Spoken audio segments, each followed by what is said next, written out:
¿Qué harías si tu padre no va al funeral de tu madre, por obedecer a su nueva pareja? Eso fue exactamente lo que nos pasó. Y cuando decidimos poner límites, él nos llamó crueles, ingratos y vengativos. Esta no es una historia de venganza. Es una historia sobre límites, dignidad y decisiones que no se pueden deshacer. Nunca pensé que el día que enterramos a mi madre también sería el día en que perdí a mi padre. No de manera literal, claro. Él sigue vivo, respira, camina, habla. Pero hay ausencias que pesan más que la muerte, y la suya comenzó cuando decidió no estar. Mi madre murió hace poco más de un mes y todavía me cuesta escribirlo sin sentir que estoy hablando de otra familia, de otra vida. Cuando pasó, lo primero que hice fue llamar a mi padre. No quería que se enterara por terceros, era lo mínimo. Le di la noticia con la voz rota, y aún así, tuve la delicadeza de preguntarle si vendría al funeral. Me dijo que sí, sin dudar, sin titubeos.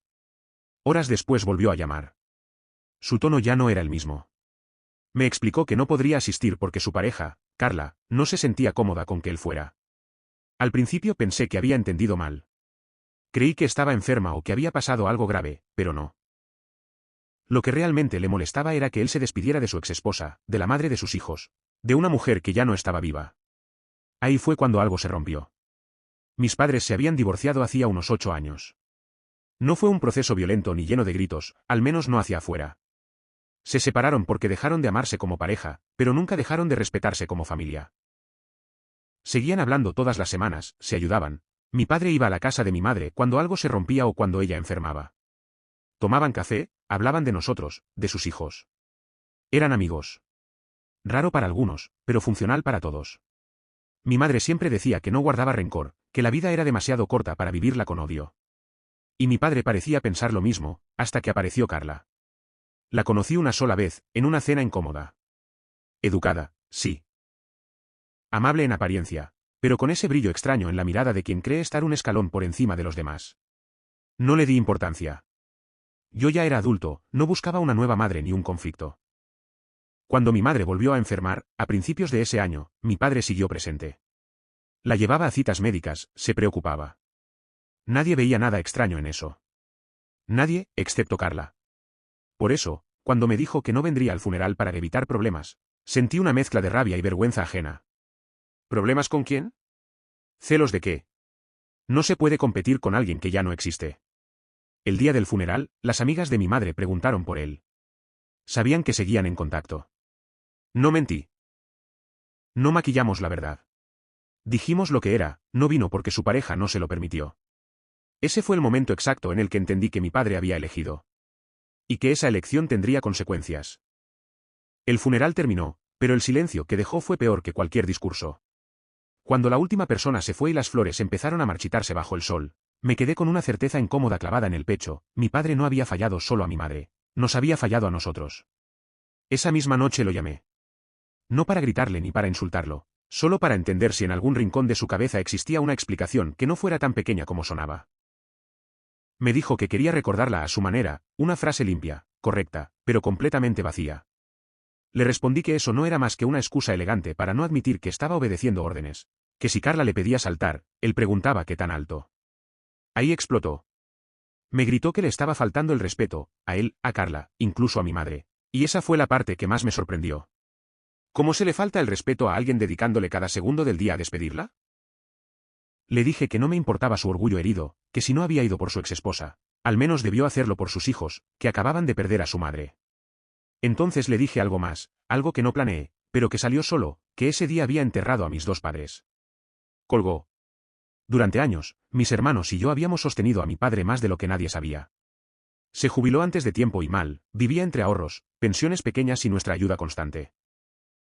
Pagábamos servicios, medicamentos, arreglos de la casa, no por obligación, sino porque era nuestro padre y porque nuestra madre, incluso después del divorcio, siempre estuvo de acuerdo en que no lo dejáramos caer. Ese era el nivel de la relación entre ellos, no amor, sino cuidado. Pero después de lo ocurrido, algo cambió. No fue una decisión impulsiva. Nos sentamos, hablamos. Lo discutimos con la cabeza fría y llegamos a la misma conclusión desde distintos caminos: eso se terminaba. Se lo dijimos de frente, sin rodeos. Si Carla tenía una opinión tan firme sobre lo que era respetuoso y lo que no, entonces podía encargarse también de sostener su estilo de vida de forma coherente. No íbamos a seguir financiando a un hombre que eligió la comodidad de su pareja por encima del dolor de sus hijos. También le dijimos algo más, algo que sé que le dolió, que no nos haríamos cargo de su funeral cuando llegara el momento. Si Carla tenía tantas opiniones sobre funerales ajenos, que gestionara el suyo también. Ahí perdió el control. Nos llamó ingratos, crueles, vengativos. Dijo que desde que nuestra madre no estaba nos habíamos vuelto personas frías, sin corazón, que todo esto era porque no soportábamos que él siguiera adelante. Mi hermano le respondió algo simple, casi cansado, podía seguir adelante con su vida, pero no a costa de la nuestra. Y no se trataba del dinero, nunca lo fue. Se trataba de empatía, de presencia, de haber elegido estar. Mi madre pasó años asegurándose de que ninguno de nosotros odiara a nuestro padre después del divorcio. Cuidó ese equilibrio como si fuera cristal, y él lo rompió en cuestión de horas. Esa noche entendí algo doloroso pero necesario: hay decisiones que no se pueden deshacer con disculpas tardías, y hay consecuencias que llegan aunque uno cierre los ojos. Mi padre había elegido un lado. Y nosotros, por primera vez, habíamos elegido el nuestro. Durante unas semanas, el silencio fue casi un alivio. Nadie llamaba ni reclamaba y pensé, ingenuamente, que mi padre había aceptado nuestra decisión y que, al menos por un tiempo, cada quien estaba lidiando con sus propias consecuencias. Me equivoqué. Una tarde cualquiera, al volver del trabajo, la encontré frente a mi puerta. Era Carla. No tenía idea de cómo había conseguido mi dirección. Nunca había estado en mi casa. Todas las veces que nos vimos fue en la de mi padre o en algún restaurante, pero ahí estaba, con los ojos enrojecidos y una voz temblorosa que parecía ensayada. Dijo que mi padre no estaba comiendo, que no dormía, que estaba en un lugar muy oscuro, desde que lo habíamos abandonado. Repetía esa palabra como si quisiera tatuarla en mi frente: abandonado. Según ella, no dejaba de decir que sus hijos lo habían dejado solo y que no podía vivir así. Me quedé escuchando sin invitarla a pasar. Algo en su relato no encajaba. Sonaba menos a preocupación y más a una advertencia disfrazada. Me pidió que fuera yo quien hablara con él. Le dije que lo haría, pero entonces dijo que no, que él no quería hablar ahora, que no estaba en condiciones. Ahí se me encendieron todas las alarmas. Cuando se fue, no llamé. Tomé las llaves y manejé directo a la casa de mi padre. Estaba ahí, sentado en el sofá, con la televisión encendida en silencio, botellas de cerveza por el suelo y la misma ropa de siempre, esa que usaba para dormir pero también para pasar días enteros sin salir. Me miró sorprendido, pero no asustado. No estaba al borde de nada. Estaba triste, cansado y borracho. Carla se movía a su alrededor como una sombra tensa, vigilando cada palabra y cada gesto. Cuando pedí hablar con él a solas, dijo que yo lo estaba alterando. Fue tan absurdo que casi me reí. Intenté hablar con mi padre, o más bien intenté escuchar. Lo único que repetía era que lo habíamos humillado, que al cortarle la ayuda económica y decir la verdad sobre el funeral lo habíamos dejado como un monstruo ante todos. Ahora todos creen que soy un desalmado, dijo. Le respondí con calma. Yo no lo obligué a faltar, yo no inventé nada. Él tomó esa decisión para mantener contenta a Carla. Entonces soltó la frase que lo dijo todo, que no entendíamos lo que era volver a enamorarse. No pude evitarlo. Le dije que nadie cuestionaba que estuviera con alguien más, que no éramos niños esperando que nuestros padres se reconciliaran. Habíamos aceptado su relación durante años, incluso tolerando actitudes de Carla que nunca nos gustaron. Lo único que pedíamos era respeto, y ni eso fue capaz de dar. Le dije que si quería sentarse ahí fingiendo ser una víctima mientras la mujer que le prohibió ir al funeral lo consolaba, era su decisión, pero que no íbamos a seguir tratándolo como un hombre frágil que merecía lástima eterna. A la mañana siguiente, Carla me escribió. Dijo que mi padre estaba peor y que, si se hacía daño, sería culpa nuestra. No juego con ese tipo de amenazas. Llamé a mi hermano, le conté todo y decidimos pedir un control de bienestar. Cuando la policía llegó, mi padre estaba borracho otra vez, pero bien, sobre todo avergonzado. Carla me llamó furiosa después. Dijo que habíamos cruzado una línea, que habíamos invadido su privacidad.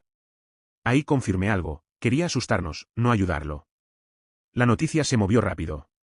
Nuestro tío, su hermano, se enteró del control y dijo que él se haría cargo de vigilar la situación. Al parecer, Carla nunca había avisado a nadie más. Prefería usar el miedo como herramienta. Mi hermana, mientras tanto, apenas hablaba. Estaba viviendo su propio duelo. Mi hermano fingía estar tranquilo, pero lo conozco demasiado bien. Estaba furioso, no solo con nuestro padre, sino con Carla. Al menos sabíamos una cosa: ya no estaba solo. Y ya no podía usarnos para manipular. Después del control de bienestar, algo cambió. No en mi padre, sino en la narrativa. Carla dejó de hablar de tristeza y empezó a hablar de traición. Según ella, habíamos humillado a un hombre vulnerable y nos convirtió, con una facilidad escalofriante, En villanos convenientes. Los mensajes comenzaron a llegar desde lugares inesperados. Una prima lejana escribió diciendo que la familia no se abandona.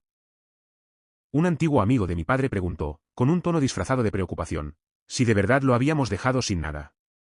Nadie preguntó por qué no fue al funeral, nadie quiso escuchar esa parte. La historia ya venía editada. La versión de Carla era simple y efectiva, un hombre mayor, deprimido, al que sus hijos castigaron por amar de nuevo. Mi padre no la desmintió. Ese silencio fue más ruidoso que cualquier insulto. Mi hermano decidió hablar con él una última vez, no para negociar, sino para cerrar. Le pidió que fuera honesto con la familia, que dijera la verdad, que asumiera su decisión. La respuesta fue tibia. Dijo que no quería echarle leña al fuego, que ya había demasiado drama. Drama. Esa palabra me dolió más de lo que esperaba. Llamar drama al funeral de tu exesposa, al quiebre definitivo con tus hijos, a todo lo que pasó después, era la prueba de que en su cabeza nada de eso tenía peso real. Mientras tanto, Carla comenzó a hacer algo más sutil. Empezó a usar el recuerdo de mi madre como arma, decía que a ella no le habría gustado ver a sus hijos así, que mi madre habría querido que lo perdonáramos. No la conocía, no de verdad. Mi madre nunca pidió sacrificios emocionales a costa de la dignidad. Ese fue el punto de quiebre para mi hermana. Una noche rompió en llanto. Dijo que sentía que estaban borrando a nuestra madre, que la estaban usando como una excusa conveniente para exigirnos silencio y obediencia. Decidimos algo juntos, los tres, no íbamos a seguir explicándonos, no íbamos a justificar límites sanos ante personas que solo buscaban culpables. Bloqueamos números y cerramos puertas.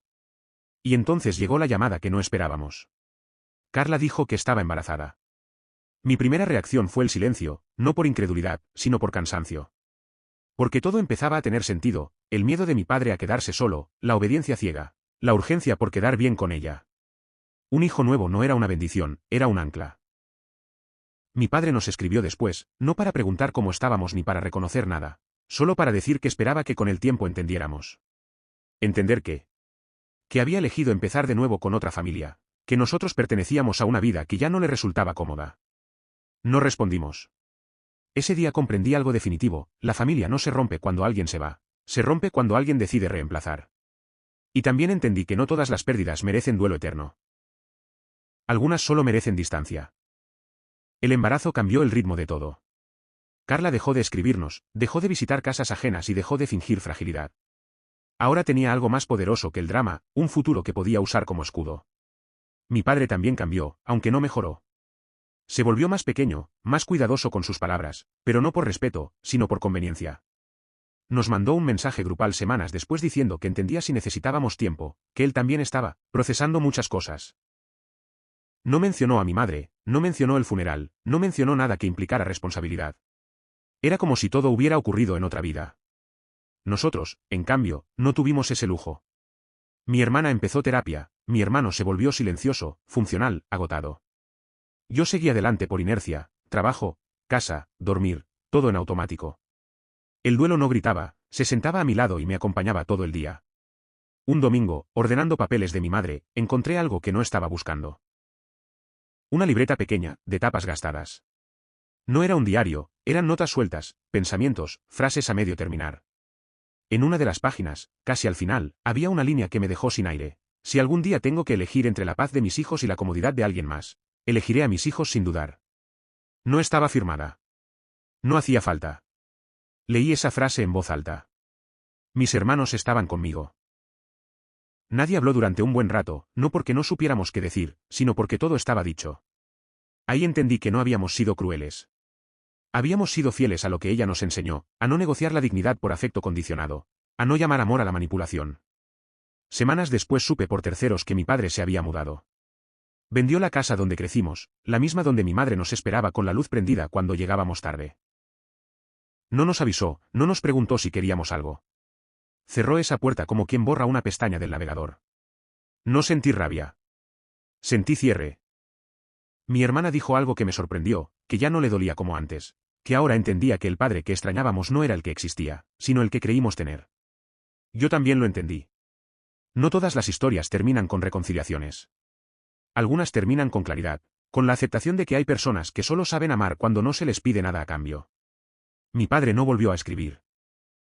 Y por primera vez desde que mi madre murió, dormí una noche entera sin sueños pesados, No porque todo estuviera bien, sino porque ya no estaba luchando contra lo inevitable. Habíamos perdido a nuestra madre, pero no nos habíamos perdido entre nosotros. Y eso, al final, era lo único que importaba. El nacimiento del bebé llegó como llegan las noticias que ya no nos pertenecen, nos enteramos por terceros. Un mensaje reenviado, una foto borrosa, un nombre que no significaba nada para nosotros. No sentí celos ni enojo, sentí distancia. Esa distancia limpia que aparece cuando algo deja de doler porque ya no te atraviesa. Mi padre no nos escribió para anunciarlo ni para presentarnos a su nuevo hijo. Supongo que no sabía cómo hacerlo sin admitir todo lo que había dejado atrás. O tal vez sí lo sabía y decidió no hacerlo. A esas alturas, la diferencia ya no importaba. Pasaron los meses. En ese tiempo reconstruimos cosas pequeñas, rutinas, tradiciones nuevas, navidades distintas. Aprendimos a hablar de nuestra madre sin bajar la voz y sin miedo a rompernos. Su nombre dejó de ser una herida y se convirtió en una presencia tranquila, como una luz encendida en otra habitación.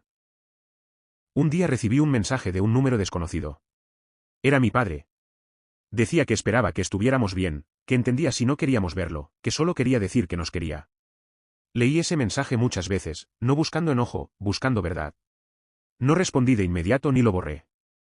Se lo mostré a mis hermanos, lo hablamos sin dramatismo y sin urgencia. Y decidimos no contestar. No porque no lo quisiéramos, sino porque el amor, cuando llega tarde y sin responsabilidad, ya no alcanza. Entendimos algo fundamental: perdonar no siempre implica reabrir puertas.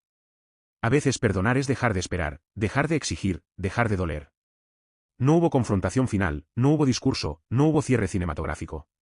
Solo una aceptación silenciosa de lo que era y de lo que nunca sería. Mi padre eligió una vida donde nosotros éramos un recuerdo incómodo. Nosotros elegimos una donde no teníamos que mendigar lugar. A veces pienso en él, no con rencor, sino con una tristeza serena. Pienso en cómo una sola decisión puede reescribir toda una familia y en cómo el amor malentendido puede disfrazarse de sacrificio. Y pienso en mi madre. En lo orgullosa que estaría de vernos juntos, enteros, sin odio y sin cadenas. Esta historia no trata de castigos ni de venganzas, trata de límites, de entender que la sangre no obliga a tolerarlo todo, que elegirte a ti mismo no te convierte en alguien cruel. A veces la verdadera herencia de un padre no es lo que te da, sino lo que te enseña a no repetir.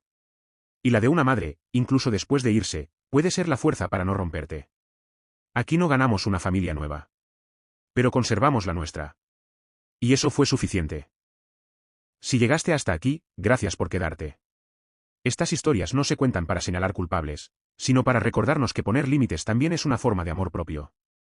Si esta historia te hizo pensar, sentir o recordar algo personal, te invito a suscribirte, darle like y compartirla con alguien que necesite escucharla. Aquí seguimos contando historias reales, incómodas y necesarias. No para juzgar, sino para entender.